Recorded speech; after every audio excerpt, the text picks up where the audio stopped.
In coaching, we learn to have a helicopter view. And when you have a helicopter view, you cannot see age, you cannot see race, because this is discrimination. Let's be serious. You cannot see an age, upwards and downwards. I have an 18-year-old studying Global Academy of Coaching, and I couldn't be more proud of her. Why? Because it means that her soul wants this. Welcome to a new episode of Most Memorable Journeys. Very excited today because my guest is a very interesting lady, but also a friend. And she knows a lot of stuff, and we're going to find it all out or more today than we already know. She is the founder and director of the Global Academy of Coaching. She is a master certified life coach. She is a business mentor. She is a best-selling author, a speaker. She is a mother. She is so many things. She's a good friend. And welcome to Most Memorable Journeys, Jill Douka. Thank you. I'm excited to be here. So, how are you? Where are you? Let's talk a little bit about where you come from, because you were born in Canada, if I remember well. I'm Greek Canadian, yes. Greek Canadian, that's an interesting mixture. The Greeks are a little wild and the Canadian are the best people in the world. So, how does that mix? I don't know, to be honest. I know that I have a rebel in me. So I think that part is the Greek one, and high empathy, and I love communication. So I think that part is from Canada.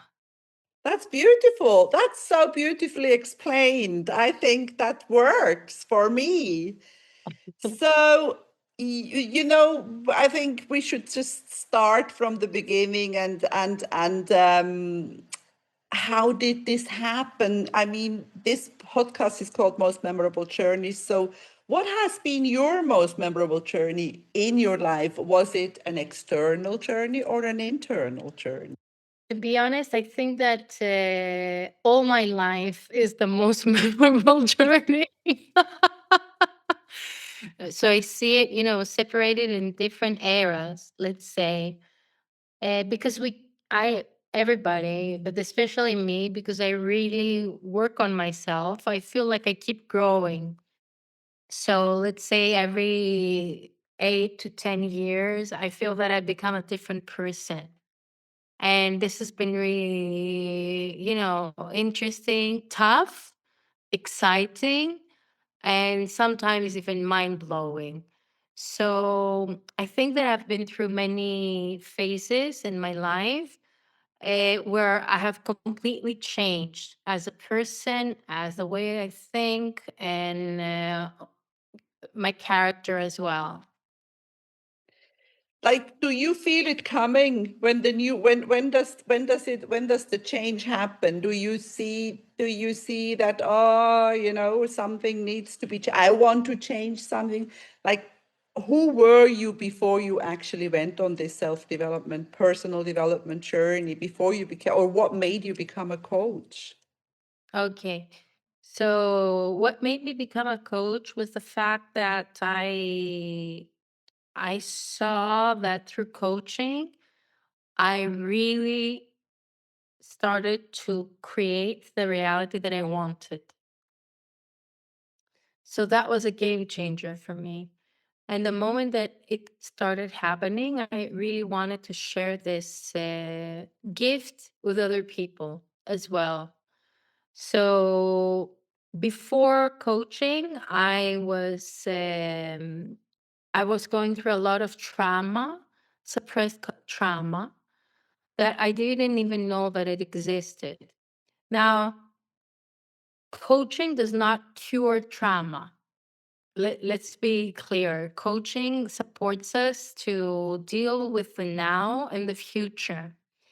In my case, though, because I did very unorthodox, very, very different kinds of personal development journeys, it helped me. So I took all those journeys and combine them into coaching. So I really felt the need to support people to go through what I went, because one of my characteristics is being a learner. And I know, Elizabeth, it's one of yours as well. You really love to learn more. And I'm sure that most of your, your audience is as well. So, because I really want to learn constantly, I also want to learn how I can become the best version of myself. And most importantly, how can I feel my feelings no matter what? And this is what coaching is actually, on the bottom line.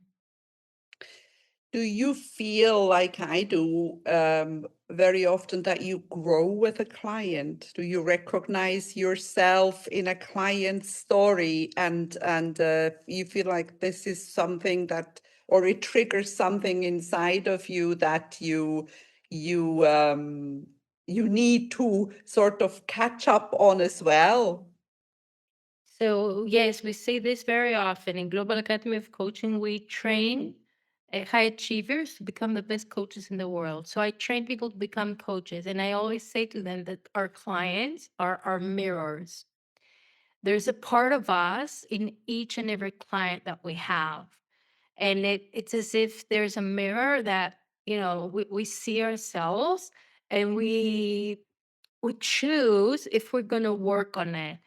And I think that this is the magic of coaching, is at the same time that you really help the other person, you really grow as well. So yeah, definitely see that.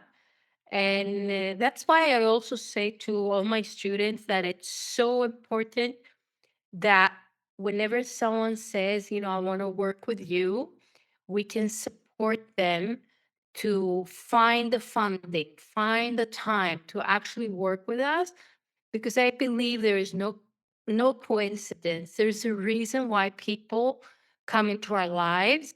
And we as coaches, it's so important that we're there to support them to take this decision to to work with us.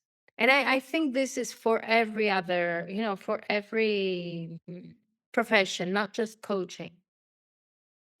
Yeah, but I think because you train coaches, you help coach people to become coaches, but I think what I would like people to understand is that to train as a coach is not only to become a coach, it's also to become a better person. You know, it's like even if you never have a client in your life, which obviously you may probably will have, it's a good training, whatever, but it's the best thing. That's actually something that everybody should do. I think that coaching training should be taught in schools, and it's one of my projects that I work on with international school, to really incorporate coaching in. So what is it? It's about understanding who you are. It's gnosis of tone, okay? They say Socrates said it. Now people believe that it's like a demonios that said it. Anyway, it's the famous Greek quote. I don't want to sound like Portocarlos, well, like Greek fat pig wedding, but it's gnosis of tone. Realize who you are. The only thing we don't learn in school is who we are. We don't learn our strengths. We don't learn our weaknesses, in quotes, weaknesses. We don't learn how to process our feelings, which is the most important tool that someone can have as a person. So I think that it's coaching is not tough. It's about really doing powerful questions and accumulating hours. The more if you have a good a solid training, you can accumulate hours and become a good coach. But you're not going to be an outstanding coach unless you start working on yourself. That's why most of the people that want to become coaches, especially the people that we accept in Global Academy of Coaching, the first and most important aspect is that they want to grow. They want to find more about themselves. They want to understand about other people, who they are, and also, create this empathy so that they're able to understand and get in other people's shoes without, of course, being a doormat. Absolutely. And what you were saying before about about schools and what kids should learn, basically, it's emotional intelligence, because there is a lot of things in our lives that are replaced by artificial intelligence, which is a great help, but emotional intelligence will never be able to replace humans. So this is really something that I always believe that kids should learn that from primary school, from kindergarten. Elizabeth, I was talking with a friend. He has one of the best Tai Chi schools in Athens. He has hundreds of students. And we were discussing about coaching, and he's like, that 50% of children in 10 years from now, they're going to be ADHD. And when you have ADHD, you lack empathy. You a part of your brain lacks empathy. And he's like, you will have to teach them how they're gonna have this empathy. But also at the same time, he's like, they're not gonna need coaching because they're not gonna need it. It's not gonna be a part that is gonna be needed. And this really struck me. I was thinking about it. I'm like, who are we without empathy? I mean, what's what do we do without this? So yeah, it's food for thought. I don't know. Definitely. And that question that you just, who are we? I ask myself every day, who am I? At the end of the day. And I think because I'm of a certain age. And, do you believe that growth has an age limit? Oh no, of course not. No, especially now that we can, I believe, choose how many years we're gonna live. So there's a choice.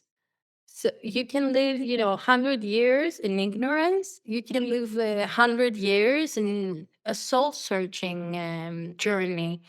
So I have some of my students are over 65, and it's so perfectly cool, and they're amazing, and they bring great value. So I definitely don't believe that there is an age limit.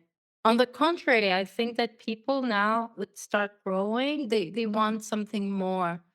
More and more people that are growing, they really want to understand who they are. So this is really beautiful. I also believe that people should allow us to share our wisdom. I sometimes go to events and I feel, like people look at me sometimes and probably think, what is this old woman doing here? And then I start talking because I have a lot of wisdom. I've been around the block a few times, so I know a few things to talk about. And that's when they start listening. I think it's often a misconception that older people are boring. You know what, Elizabeth? It's very funny because I don't see, it's weird what I'm going to say. I don't see age. I feel energy. So I could never think of you as an old person because your energy is so vibrant. For me, you're a friend of mine. I would never see you as an older friend. I don't know if this makes sense. And this is, of course, a very big part of coaching. In coaching, we learn to have a helicopter view. And when you have a helicopter view, you cannot see age, you cannot see race, because this is discrimination. Let's be serious. You cannot see an age, upwards and downwards. There, I have an 18-year-old studying Global Academy of Coaching, and I couldn't be more proud of her. Why? Because it means that her soul wants this. So it's so important that we have an open mind and have a helicopter view of people, and connect in a soul level, not in a age or whatever level. Yeah, there are people who are old at 40, and then there are people who And are young at 80. And I've been doing this, been doing it on purpose, a lot of posting and studying this. I want to promote this expression, ageless living, because it really is. There's no age, it's just the number. Obviously, yes, but then again, who knows who goes first? There are a lot of young people who don't get, who get sick and this. So I think we need to stop categorizing people by their age, but as you beautifully said, by their energy. yeah, and it is ageless. It is ageless, and I'm meeting people that are, they want to retire and they're 45. They're looking forward to retirement, and I have all other friends that are 70, and they want to travel the world more. So it's completely a mental thing. Absolutely. And I told you before we started recording about my hiking group that I hope to have in a few days. And the one lady who is supposed to arrive, who has booked this trip and who is traveling by herself, is 90. Yes, I can totally relate to that. I will be like this.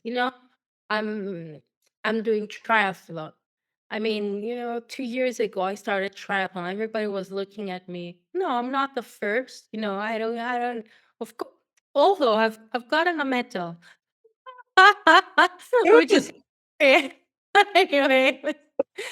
That I'm doing it for me. Why do I do it? Because I train with my body. I am accountable. I'm in the best team in Greece. I'm part of the best team in Greece. I'm the last one from the team, but I don't care. I'm very happy for the fact that I'm doing it. So it really has to do with the mentality and how much you desire to live life. Beautiful. How much you desire to live life. And some people simply exist. They forget to live life, I think. And there is so much life to live, really. But I was going to talk to you about your exercise regime. Um, this is something I admire. I do a lot of stuff, but you are very disciplined. I watch you, so when I see you, and I'm very often a little jealous because you're good. What is it that gets, I mean,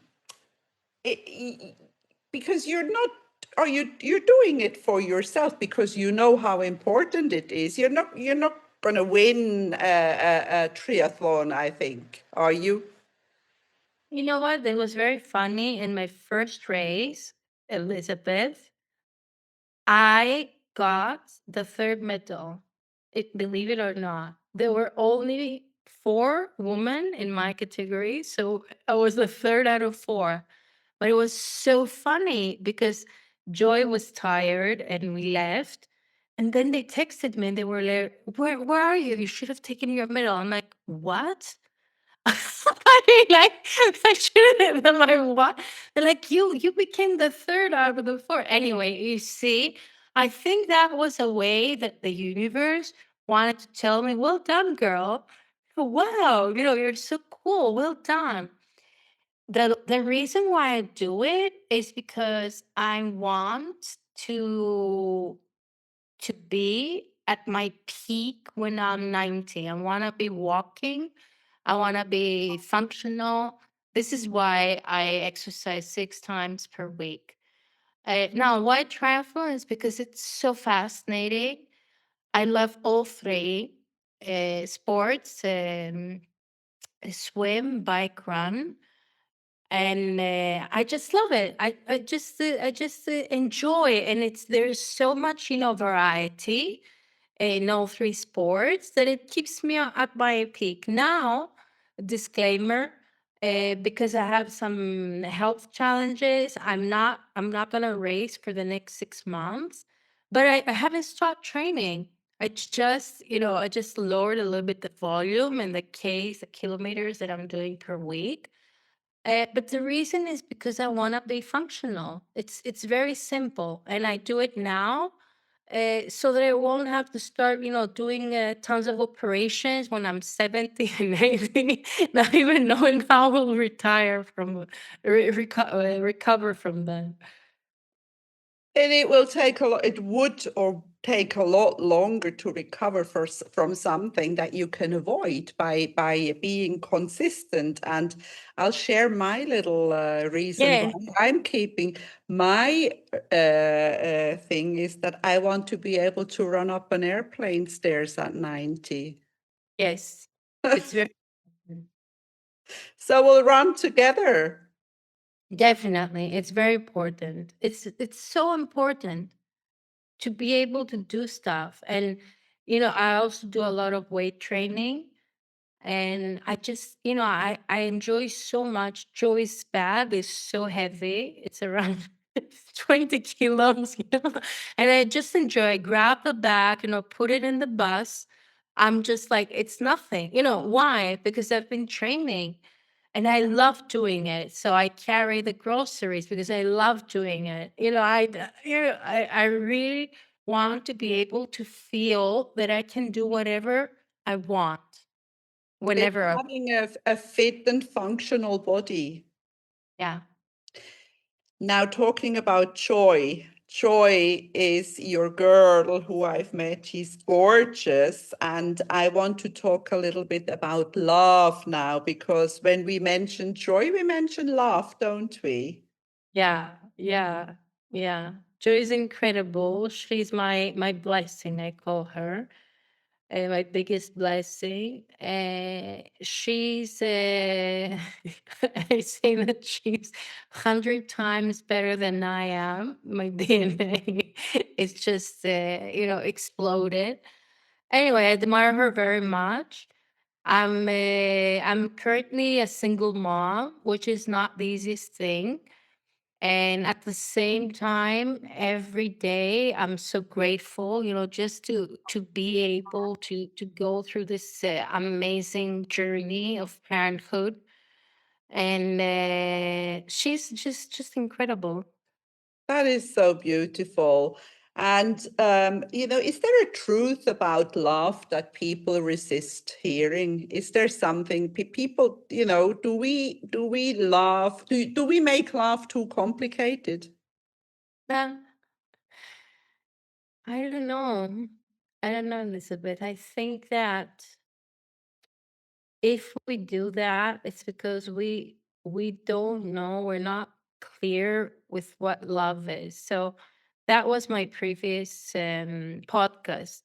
It's Global Academy of Coaching, and I shared the manual that we all have, Elizabeth. And I know that you're going to resonate with this. We enter relationships with a 2,537-page manual, and we're like, this is me.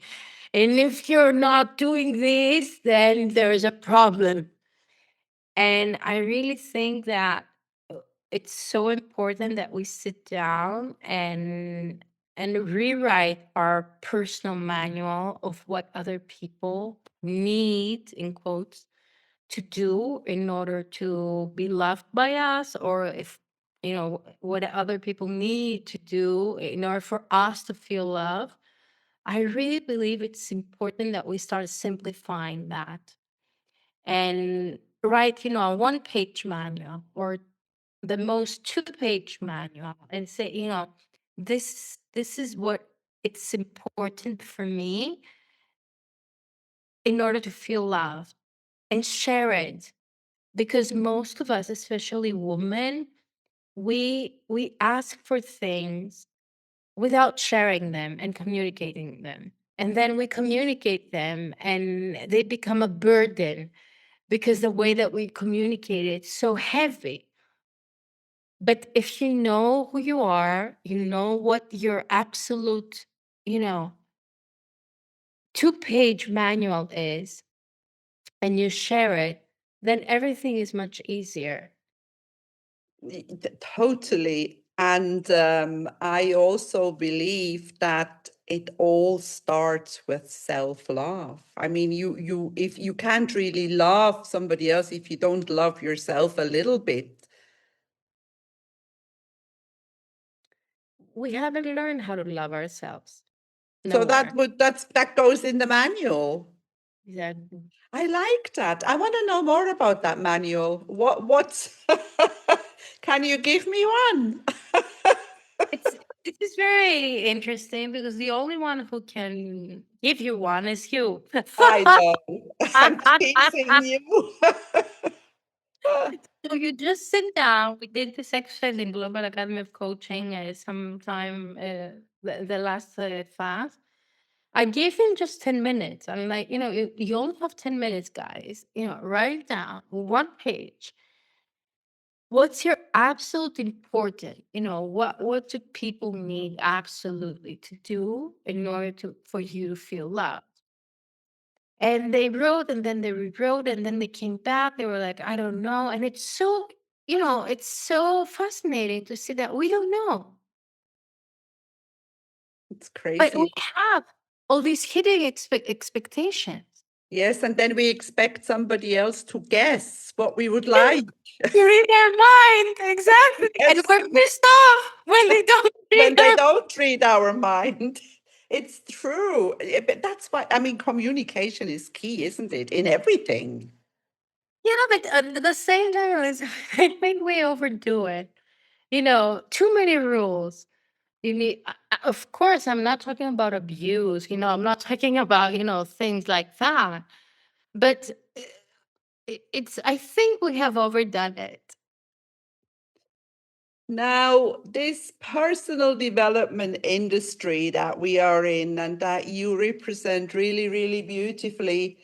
Um, and I don't know, it sometimes gets to me, and this is totally wrong because what you see in me is a reflection, or what I see in others is a reflection of me, but I will still tell you.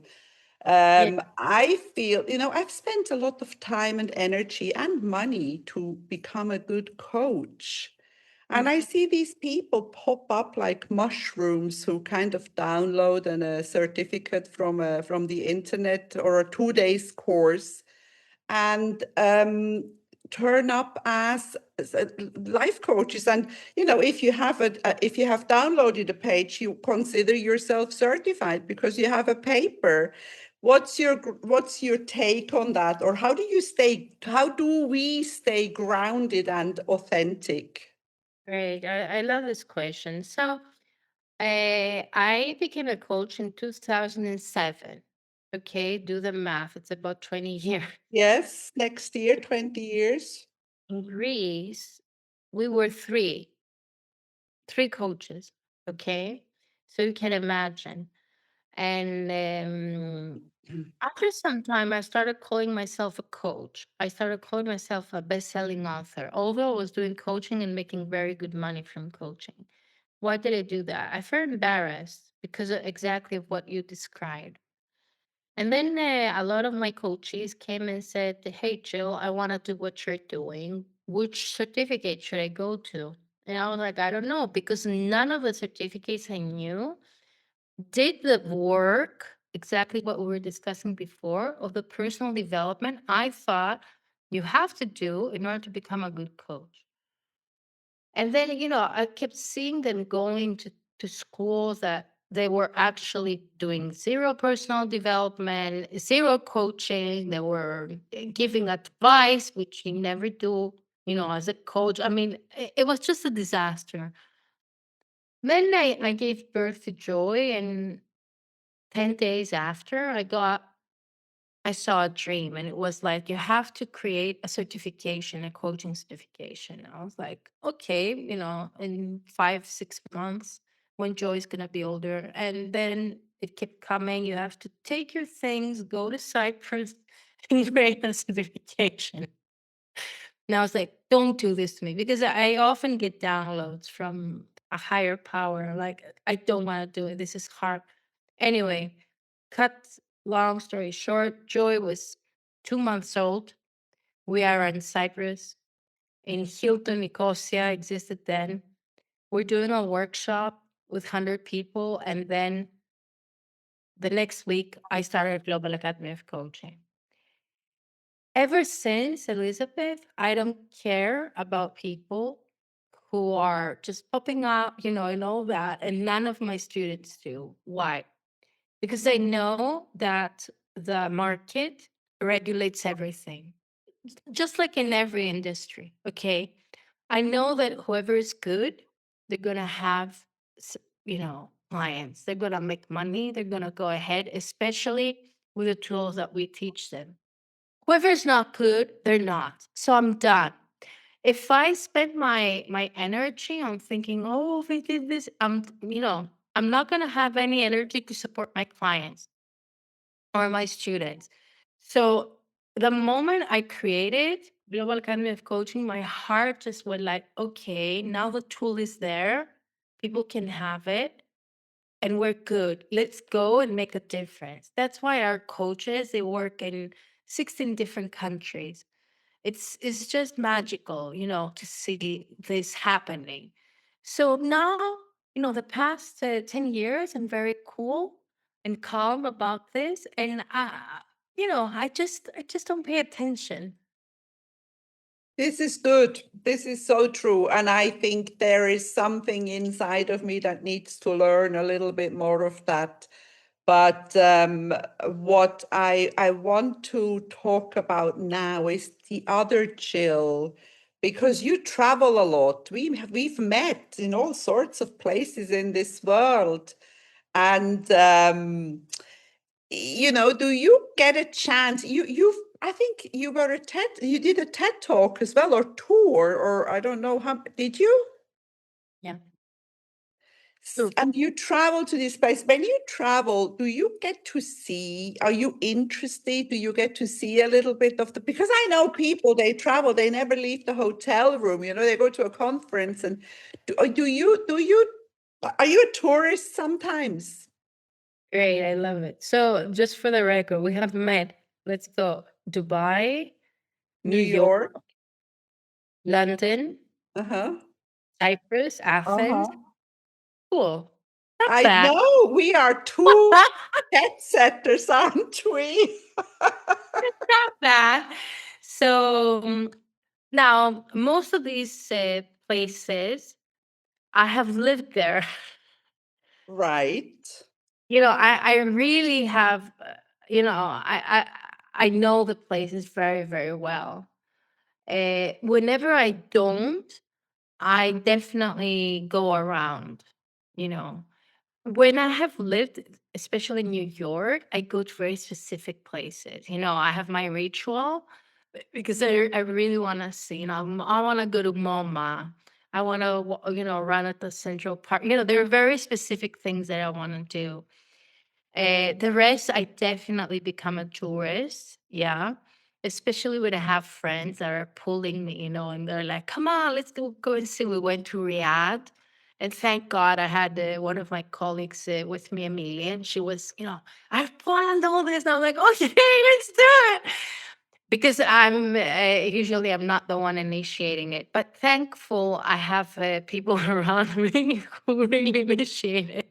I think that's great. That's totally fine. And sometimes it's you and sometimes it's the other one. And I think it's beautiful when you have somebody who tells you, come on, let's do this. Sometimes Yeah. you need somebody who you would, but maybe you wouldn't go on your own. And I think that's totally fine. And I want to go to Saudi because I want to go to a place called Al Ula, which is in the desert and you can hike. I want to go hiking in Saudi. Will you come with me? I will join us for the creative movement on, I think we're going on November. So put it in your calendar and we're going. And November is a good time to hike. it's a perfect time. Now, two things we have to talk about is how does somebody become your student, your mentee? What do you call your people? Students, yeah. Students. Mm, mm. We have a team. We're a team of professors. We there is an interview process, so someone can go on globalacademyofcoaching.com and they can fill in the interview, and we will discuss, what is the best path for them, because it's so important, Elizabeth, when you do something, to be really committed and be really know exactly what you would like the outcome to be. So it's globalacademyofcoaching.com. And that's what they do. They fill out that form or they get in touch and then they get to speak to either you or somebody in your team. Yeah, we And have then they start. And how long is the course? it's 1 year. It's 12 months. So that is a really, really that's a good training. That's a serious training. There is his training, and all our students, they finish at least at the level of ACC by International Coach Federation. They're accredited by ICF. And at least they have done at least 100 hours of coaching. So they are coaches at the end. Most of our students, by the fourth month, because we also do business building, most of our students, by the fourth month, they start making money out of coaching because we help them to really bring results to their clients. And it's just incredible to see people make a difference at the same time make money, which is so important to bring value and get value. Absolutely. And then you mentioned something else before, which was the Creative Women's Organization. I know very well what that is, but maybe people who are listening to us don't know. You want to tell a little bit more about that and what your role is there? Yeah. So the Creative Woman is celebrating 10 years. It's a platform where exceptional women from all over the world we gather in various places around the world. It's tough to describe it, but the level of inspiration in the room is outstanding. And I know that women who have reached, a certain level, we really miss that. We really want to see other people who have made it in completely different areas of our lives and go like, wow. So every time that one of our members speaks there, I'm like, oh wow, who is she? And it's just like I am in the board of directors, and I'm also the Greek ambassador. And that's another thing that somebody can apply or get in touch with you or get in touch with somebody else from the board Yeah, and become a member. yeah, and it's so interesting because you really grow through it, and I've created some beautiful friendships through it. And there are some, I mean, all the women, but some really, really inspiring women that you want to get to know. Like you said, you hear them talk and you think, wow, I want to know more about this. I agree with you there. And we're coming to the end, but I have a last question. Sure. We talked about you travel for business mostly and you do a little fun, but what, and you work a lot, obviously, you have a Oh, daughter that's also, I don't work what, a lot. what does Jill do for fun? Yeah. First of all, I work 3 days per week. Uh, what I do for fun is take care of myself, apart from my daily exercise, to do my massage, to go for for journaling and stuff like that, go in a beautiful place and do things for myself. I meet with friends. So it's very important for me to have genuine relationships and meet in real time. And also, many of my friends are all over the world. So I do a lot of online coffees or even lunches with my friends, which is hilarious, but I really love it. I have great fun with Joy. We travel all over the world. It's just incredible because now, she has grown up and she's such a good company. So we have really good fun. And lately, you're going to be very happy for me, Elizabeth. I go for hikes. Please tell me that I inspired you. You did. And we're organizing because I have a friend who also really loves hikes, and they're the parents of Joy's very good friend. So anyway, we have a good connection there. And now we want to create a group for parents, which we will be going for very easy hikes in Athens, and I really enjoyed it. I think it's so important that we show our young people that these things can be fun. We're not only doing them for health, and we're not only Oh doing them, no, we're doing them to create something really joyful, and where there is joy again, something yeah, joyful for joy, because this is the most important, because I think that young people are not moving enough. and grounded. Yeah. Yeah. So So that's more or less everything I wanted from you, but maybe there is something that is there anything that we forgot? Is there something, maybe any last words? it's just that, whoever listens to this, I really, because they, if they stayed until now, they got something out of it. I just want to say, keep, listening to your intuition and following what your intuition says. It's so important, Elizabeth. I think we have lost Yeah. contact with our intuition. So just keep being, close to your heart and listening to your heart. Beautiful. I think that's a perfect ending to a beautiful podcast episode. Thank you so much for taking the time to be on Most Memorable Journeys today, Jill Douka. Thank you. It was amazing, Elizabeth. If you enjoy my podcast, please like, share, and subscribe to my channel. You will find all the information in the show notes.